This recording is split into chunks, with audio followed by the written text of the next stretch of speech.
Bagamat last but not the least, ang zodiac sign ni Kim Chiu sa listahan ni Feng Shui Master Coach Johnson Chua ng mga bobongga ngayong 2026, marami pa ring positive element para maging maganda ang taong ito sa aktres.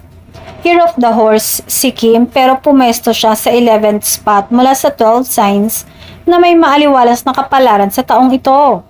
Pero ayon kay Chua, hihilahin pa itaas ng dragon sign si Kim kung saan meron din siya nito ngayong 2026. Nagkataong si Paolo Avellino ay isa ring dragon. Lumalabas na lucky charm ni Kim si Paolo na tutulong sa kanyang umangat.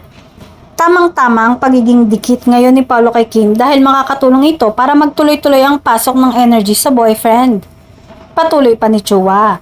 Taglay ni Kim ang Golden Courage, star na magdadala rin sa kanya ng katatagan sa pananalapi at negosyo. Meron ding power and authority, star si Kimi. Bagay na magagamit nito sa kanyang karera. Pasok sa maswerte. Ang bag business si Kim lalo't nangunguna sa listahan ng mga friend ng horse ay ang rabbit.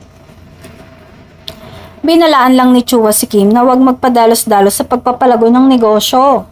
Tumodo na lang sa susunod na taon na siyang all-out lucky year para sa kanya.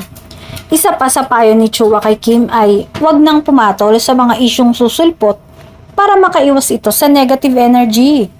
Dito lumabas ang hinaing ni Kim sa mga content creator na aniya ay ginagawa siya palaging content. Pero pipilitin daw nitong kumalma at huwag nang patulan ang mga maiengkwentro na mga intriga o hahaman sa kanyang pasensya. Ang feng shui vlog na ito ni Kim ay mapapanood mismo sa kanyang YouTube channel. Lumabas ito kagabi ng Linggo.